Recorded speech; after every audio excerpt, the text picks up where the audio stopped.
Good. Okay. Thank you so much for giving me this opportunity. And let's start. And I want to, if you see my presentation, I will try to talk about economic freedom and political freedom in this region. And we'll take some examples of some countries to explain why we don't have and why we not having a real economical freedom did not or cannot produce a real political freedom. And this is the explanation of the situation is in this region not having real economical freedom, but having kind of fake, kind of limited, despite of figures, economical freedom in this region. So let me start by explaining the situation 7 years or 8 years after the Arab Spring and what happened in this region. I just want to remind that the situation of this region and Arab upheavals, or what's called Arab Spring, had a clear economical underpinning. They were fueled by poverty, unemployment, and lack of economic opportunities. So this is why thousands or billions of people, they took the streets and demonstrate and asked for more political freedom and more social justice in this region. But to explain the situation in this region, let's understand the background and why we arrived to this situation.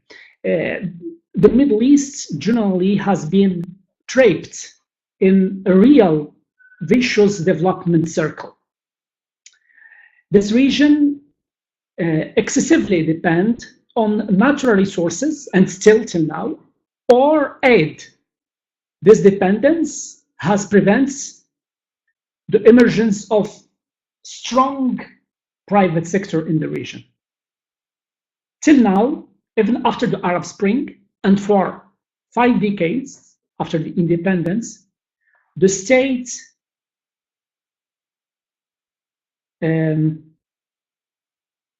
hello, I hope that you can hear me. So the state in the most Arab countries, oil and non-oil countries, the state is the most important economic actor.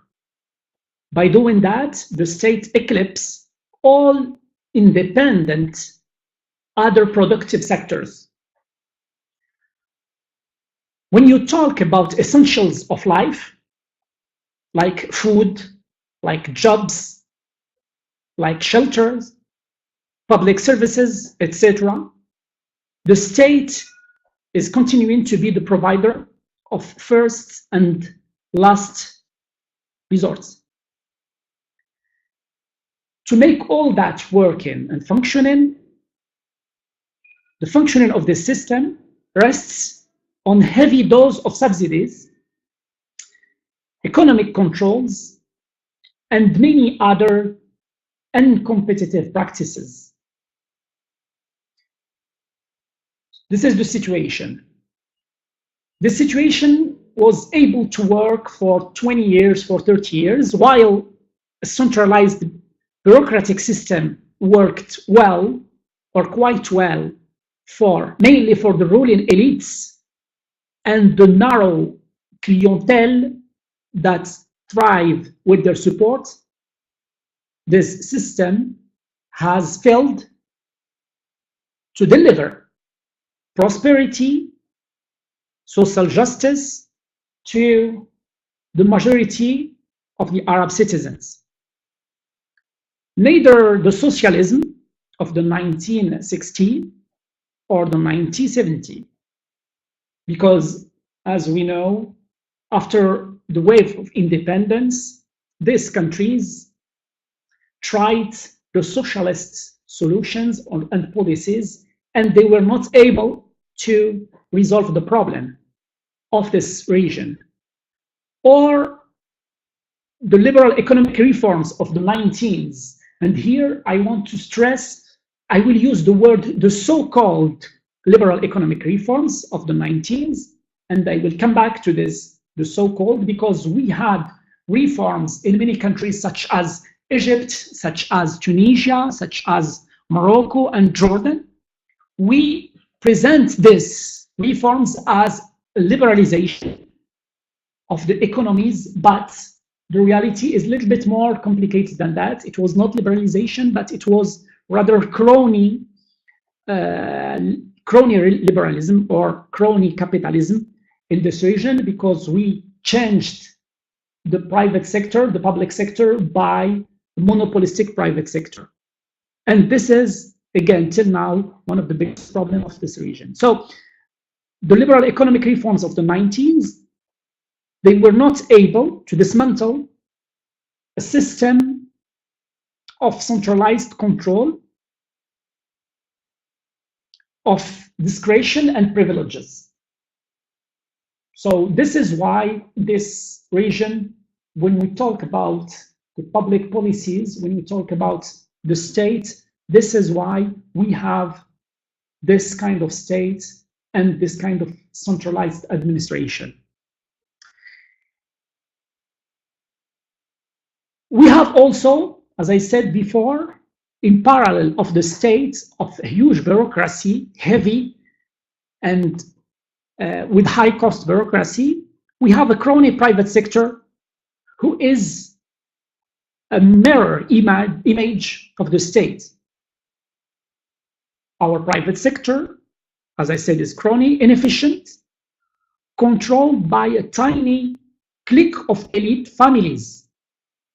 They are tied to the ruling families or to the ruling regimes and part of a network of patronage. It's what Acemoglu call extractive growth or extractive regimes. The profits of this crony private sector, they depend less on their entrepreneurship abilities, but they depend more on their access to power and access to privileges. With few exceptions, major business fortunes in the region are accumulated, are created through patronage and through privileges. As consequences, the social contracts that tied the citizens with the state, in which the state provided free health and free education, and put it between quotation, free health and free education. The state gives subsidies to food, to the fuel, and they give jobs in the public sector, has reached its limits. This is why we had what we called this, the so-called Arab Spring, and because the social contract was not able to be, was not respected by the states, and the states was not able, the states, they were not able to subsidize anymore because of the debt, because of the deficits. So we had the Arab Spring. 7 years after the Arab Springs, unfortunately, nothing changed in substantial way. What is the situation currently? The situation is, unfortunately, harder, harsher. I will give you some examples. In 2017, the average rate of unemployment is estimated to 20%. 15%, this is the average, 15.4 in Tunisia, 15 in Jordan, 30 in Morocco. This rate become more important when it matters, or in the case of youths. 30% of youth are unemployed in this region currently. 30%. And 20% of women are unemployed. This is the highest rate in the world. This is the first big problem that I wanted to mention. The second big problem is the expatriation among graduates are among the highest in the world. The third point that I wanted to mention is the social fragility and the inadequation between the education and the job market. 48% of youth with diploma, they have a huge problem concerning the adequation of their diploma and the job market. This is what explains the immigration. This what explains why people are attracted by extremist movements, because they are not able to find work in the job market, and they can find sort of alternative by joining extremist movements, and because they give them money, or they promise them to give them money. So I don't want to give you a lot of numbers, but 8 years after the Arab Spring, the situation still extremely complicated and extremely fragile countries. Concerning the structure, the productive structure of this region, economically talking, these countries, they have huge public debt. The total estimation of the public debt of the region is 50%, taking into consideration that in monarchies. Few examples: the public debt of Jordan is nearly 100%. The public debt of Egypt is 101%. The public debt of Lebanon is 150%. So to give you an idea about the deficits and about the debt. So as I explained in the beginning, we understand how the context impose this situation and what is the consequences of this situation. So the question now, what is the situation of economical freedom in this region, and how the lack of this economic freedom impact the political freedom? Till now, there is no clear causality between economical freedom and political freedom in this region. We have kind of intuitions, and I will explain why. But generally, it's accepted that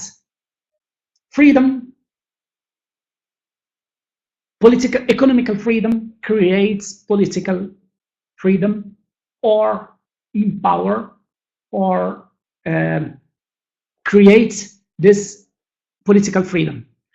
Let me quote Mises here, explaining that free market economy is the base for political freedom. He explains that freedom, as people enjoyed it in the democratic countries of Western civilization in the years of the old liberalism triumph, was not a product of political freedom. Constitution, bills of rights, law, etc. The political freedom, or these documents, they played only a role of safeguarding liberties and freedom firmly established by the operation of the market economy against encroachment on the part of the state. So, to explain it in simple words, economical freedom is the base of political freedom. And Mises explained that, Friedman explained that, Jagdish Bhagwati and many other authors explain that. The report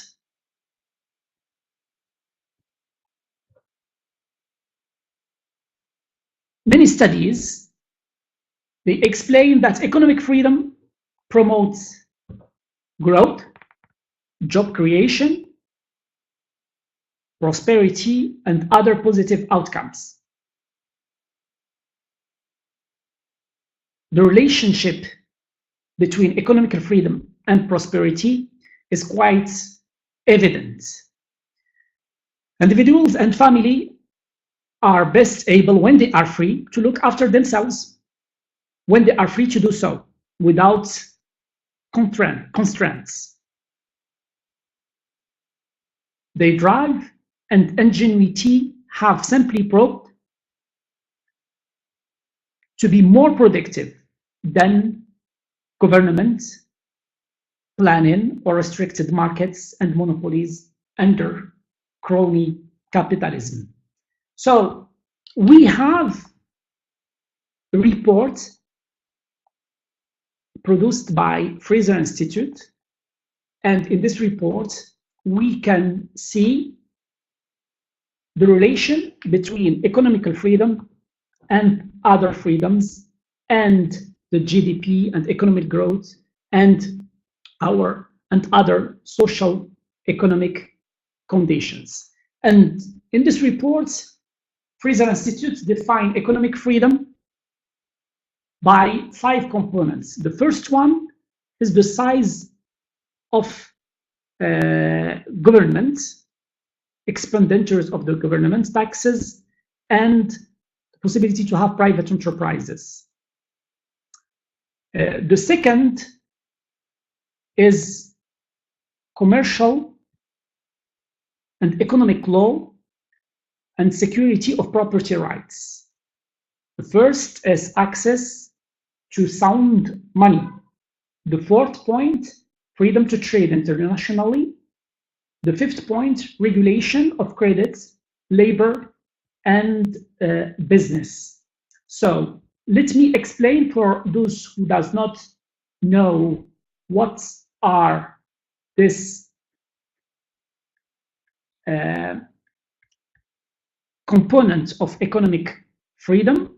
So the first one is the size of government, expenditures, taxes, and enterprises. So this is the first component. The first one indicates the extent to which countries they rely on individual choice and markets rather than the political process to allocate resources and goods and services. When government spending increases relative to spending by individuals, households, and businesses, government decision-making is substituted for personal choice, and thus economic freedom is reduced. The second component is the government consumption. It refers to the extent to which the government itself provides goods and services.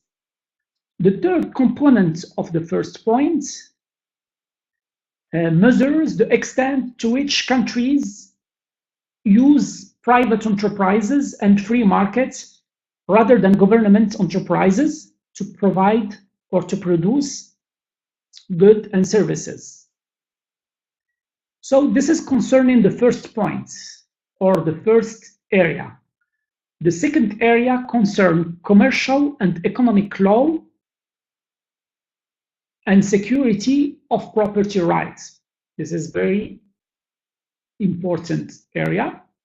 When we talk about that, we all know that security of persons, contracts, and rightfully acquired property are central elements of both economic freedom and civil society. The legal system is the most important internal function of government. Security of property rights, protected by the rule of law, is essential to economic freedom. This is concerning the second point, or the second component. The third component, or the third area, access to sound money. Money is, as we all know, is essential to exchange. The absence of good money or sound money undermines gains from trade and erodes the value of property held in monetary instruments. The fourth component is freedom to trade internationally, which is clear. Be able to exchange, be able to deal with in international markets. The fifth and the last point, the regulation of credit, labor, and business. When regulations restrict entry into markets and interfere with the freedom to engage in voluntary exchange, they, as we all know, reduce economic freedom. So I will give you the results. I was not able to put them in a small slide, but the situation in the Arab world after 7 years, the last figures of 2017, shows that Bahrain, United Arab Emirates are free economically talking. They rank, Bahrain ranked the first with United Arab Emirates, Qatar, Kuwait, and Oman, the fourth, fifth, and the sixth. Generally, the Gulf countries, they are much more free than monarchies than the republics. The last one is Algeria, Sudan, Egypt, and Libya. And the Gulf monarchies are considered as quite economically free by this indicator. And this is, I think, an important point. Why, if they are economically free, they are not democratic and they are not politically free? And why, if we have this intuition, or as explained by many authors, as I said in the beginning, by Mises, by Friedman, by Jagdish Bhagwati, and by the Fraser Report, economical freedom will permit or will be able to create political freedom, which is not the case. So the question is, why they have this economical freedom and they are not politically free? As you may know, the Gulf countries are not at all free. So what is missing? So when you look into details, you understand that generally, when we want to produce this kind of reports, we use generally available data, but sometimes we forget to look closely to details, and some details are extremely important to explain the situation. So Just before give you some examples, I want to show the link between economical freedom generally, globally, and political rights and civil liberties and political freedom or kind of democracy. So Fraser Institute, they show that greater economic freedom is generally associated with more political rights and civil liberty. So why this is not applied to this region? Generally, which is true, when you have economical freedom, when you have what I call the real economical freedom, we will have political freedom and political rights and civil liberties. So this is to show the causality. So let me take the example to explain why these countries, they have kind of freedom. We can find some positive figures and some positive elements, but we don't have a real political freedom or political liberty. So I want to take the example of 4 countries. The first one is Morocco, and explain how we have kind of economical freedom and we have kind of political freedom, but not enough to create or to engage Morocco in a real economical strong path of growth. I will take the second case and I will talk about Tunisia. Then I will talk about Egypt. Then I will talk about Saudi Arabia. And I will explain why I choose these countries. In the case of Morocco, if I take another indicators who stress the nature of market economy in Morocco and explain the link or the correlation between market economy in Morocco. If we take the indicators of market economy in Morocco, we have 6 components to talk about market economy. And now I used another indicator. The name of the indicator is transformation indicator. Excuse me. And one second.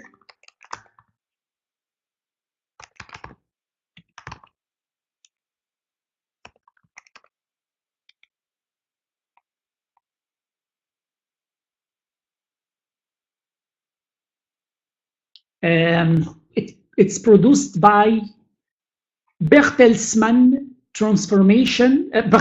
Stiftung, which is a German organization, and they produce an annual index, in my opinion, more reliable to explain or more pertinent or more efficient to explain the situation in this region. So the indicator, the name of the indicator is BTA, Bertelsmann Transformation Index, produced by Bertelsmann Stiftung, which is a German private organization. So if we take into consideration this indicator, we can explain more and understand where is the missed part concerning the market economy and the political liberty in this region. If we take the case of Morocco, when we analyze the market economy, we can find some weaknesses which explain why we don't have in Morocco a real market economy. And in this indicator, they are quite clear. They call them social economic barriers. And when we talk about social economic barrier, the question is, to what extent are significant parts of the population is totally or fundamentally excluded from society. So my critics to the indicators of Fraser is they did not take into consideration this part or this component. So we can see that the economical freedom in Morocco, even if we have kind of economical freedom in Morocco, but our rank concerning, and I say in Morocco, concerning the socio-economical indicators, they are very poor. So it's 3 out of 10 concerning the social economic level. The second problem, which to have a real economical freedom in Morocco, in my opinion, is the market organization. Do rules of the game exist for stable market-based competition? The question is yes, but they are very weak. So Morocco is doing that concerning anti-monopoly policy. So this is why we do not have 7 years after the Arab Spring a real competition and real free markets and real capitalism. We have many oligopoles. We have non-efficient anti-monopoly policy. For those who knows Morocco, we have a few businessmen who control the main economic activities in Morocco. So this is concerning Morocco and concerning the market's economy. Without any surprise, we can see that the governance index. So since we don't have competition, since we have oligopols, etc., the governance index is very poor in Morocco, and the situation became harder or weaker after 2011. So this is the case of Morocco, the absence of anti-monopoly law and the existence of some oligopoles who are controlling de facto the economy, the economy and preventing competition in this region. Why I took the example of Morocco? First, because it's my country. Second, it's one of the stable country in the region. We did not have in Morocco, were not touched by violence and the so-called Arab Spring. As I said, the growth is kind of stable, but not able to create growth and to create values because of inefficiency of economical freedom and because of the oligopoles controlling, who are the one who controls the economical sphere. I can give more details about who control what and how they prevent the competition during the discussion. So this is why I choose Morocco. As I said in the beginning, I took 4 countries and I want them to be representative to the situation of the region. So I will skip Tunisia for now. I will go directly to Egypt. Egypt is the second country in which we had the Arab Spring in 2011. And this is the biggest country of the region. So if you want to understand the region, we definitely, politically or economically, need to understand the situation of Egypt. Concerning Egypt, the social economic barriers exist definitely.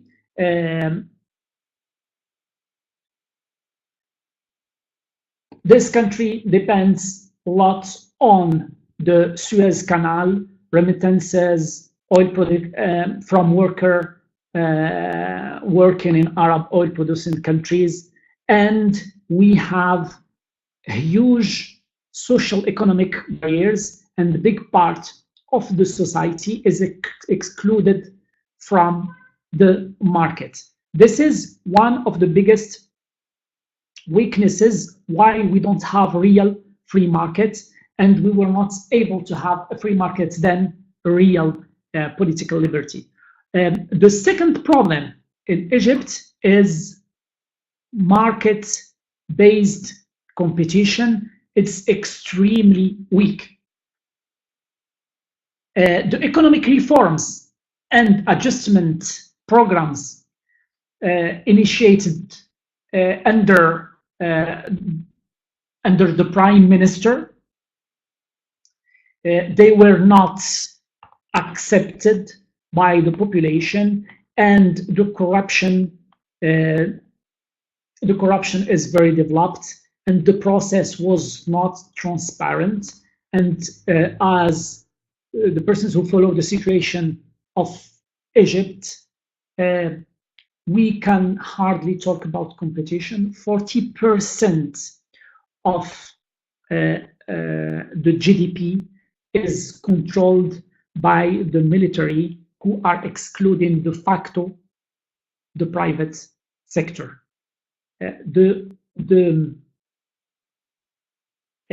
So it's impact the opportunities, and another point in which Egypt is doing very bad concerning the market economy is the equal opportunity.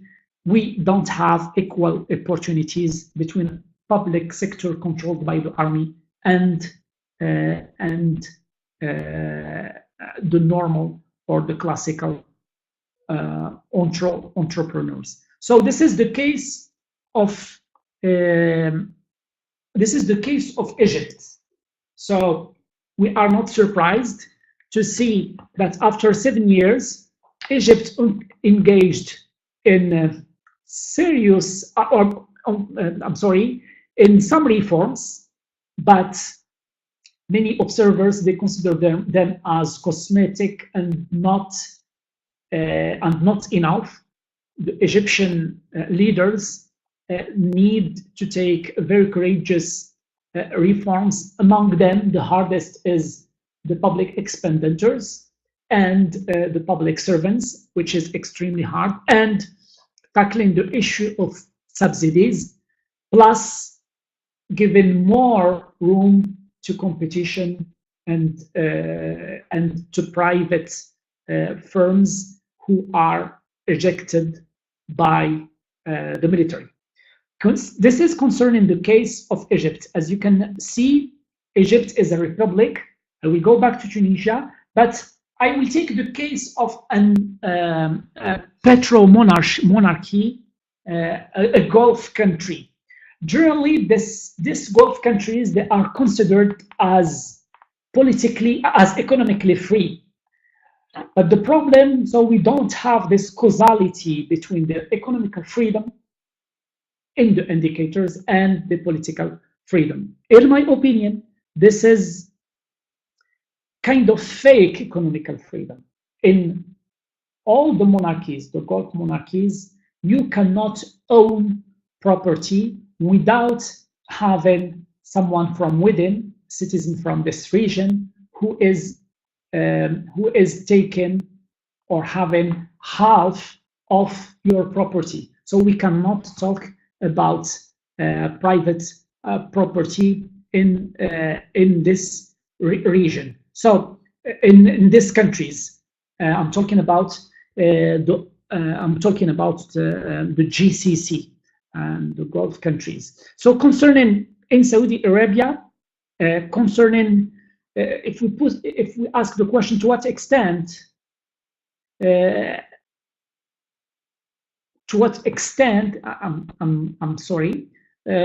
take into consideration or competition is respected, the question here also is no, since the competition is fake in many countries in the GCC, and you can find some sectors in which you cannot invest.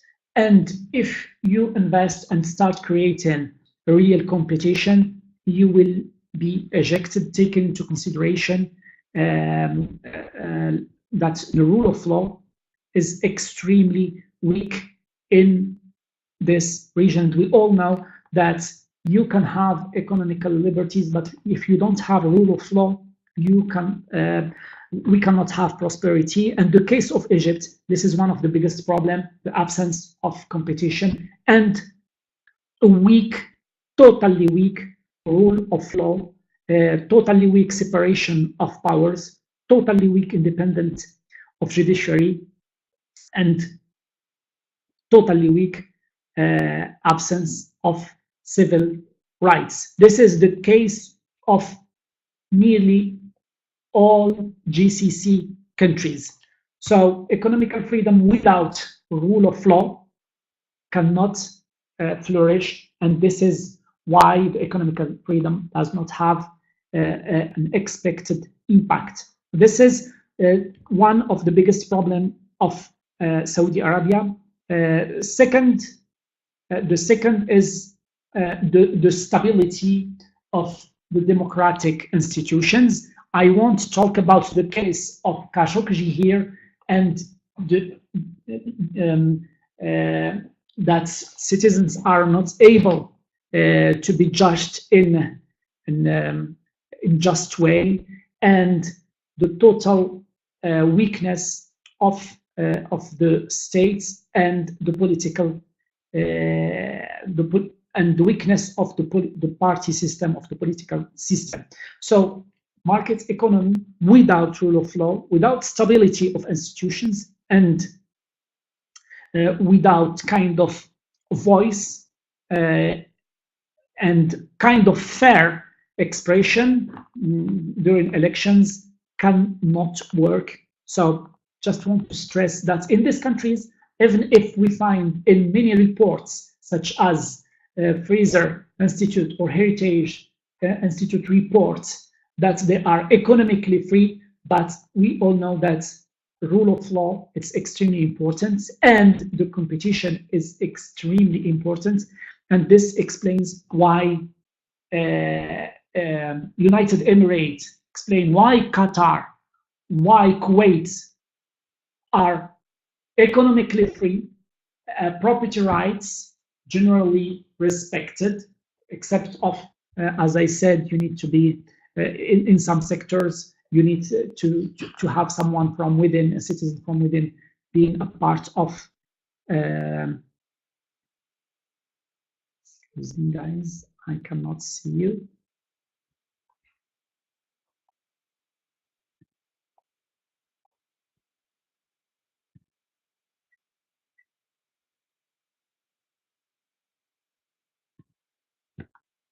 Can you still hear me, Ali? Please confirm that that everything is okay.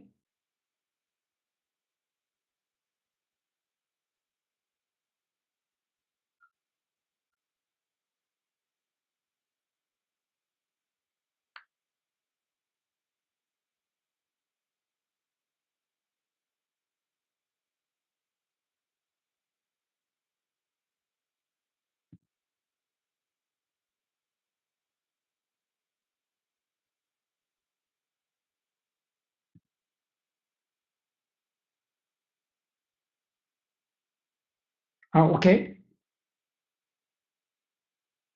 So I'm glad to see Johnny with us. We had a very interesting discussion about that, and we are trying to write something about that, the causality between political freedom and economical freedom in this region. And please expect within few weeks or few months from now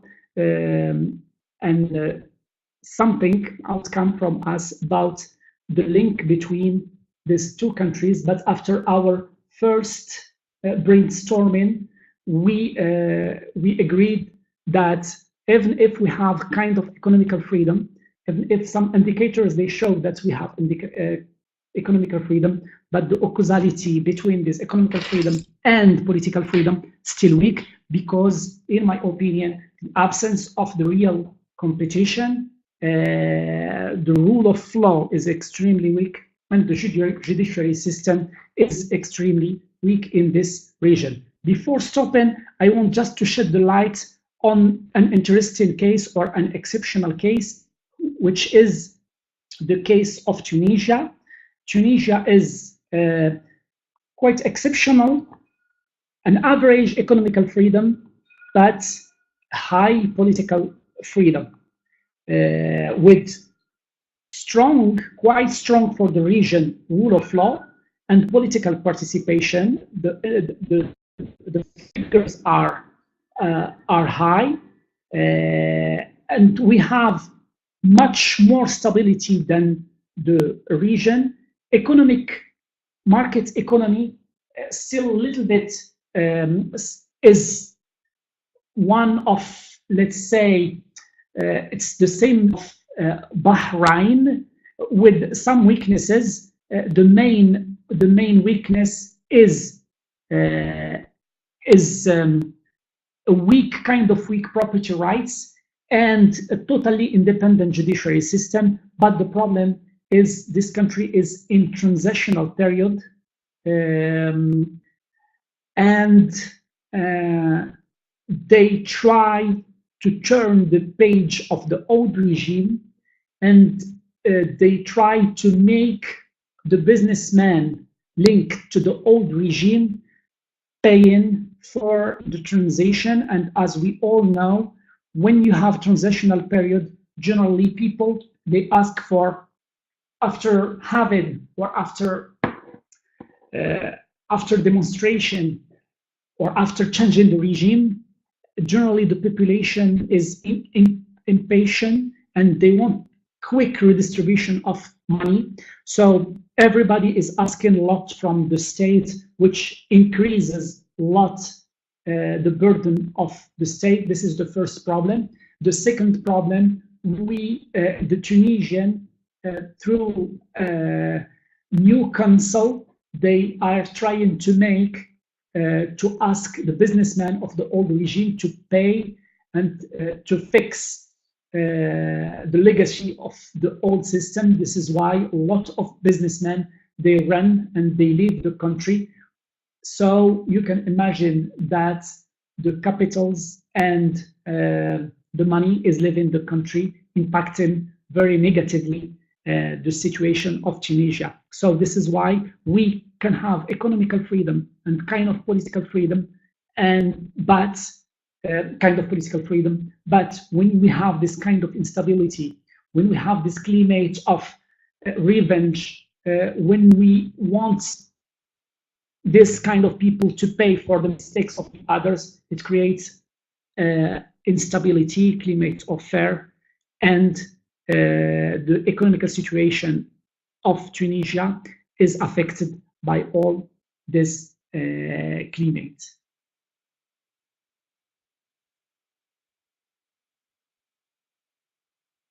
Good. So to summarize all that, economic freedom is fragile, despite of some figures, still fragile in this region. It's extremely important to empower it and to work on that, but working also in some specificities of economical freedom and a rule of law of this region to be able to take advantage from the changes in the situation of the Arab world. So I'm open to your questions.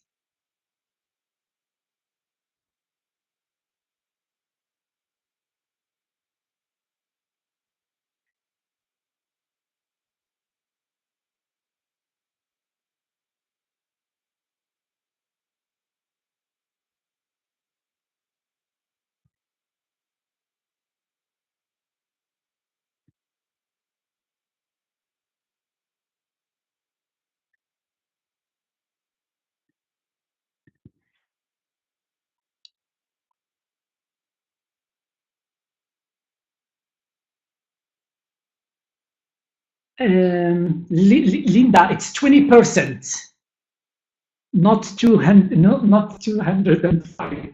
20%. These are the last figures of development human indicators, and they are extremely high in this region. The most dangerous figures is the employment of youth. As you know, the youth are the engine of change, of demonstrations, etc. And this is one of the highest. This is one of the highest figures in the world. Youth in this region, they don't have employment, they have diploma without having job, and they have oppression. So we can understand easily and quickly why they join, or they are attracted either by demonstration, either by violence, or either by extremist movements. 20% of unemployment.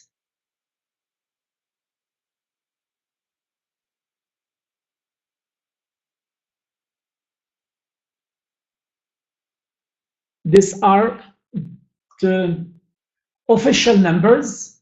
Definitely, we all know in this region how we find the numbers and how we add a lot of makeup to the numbers, but the real figures are definitely much higher.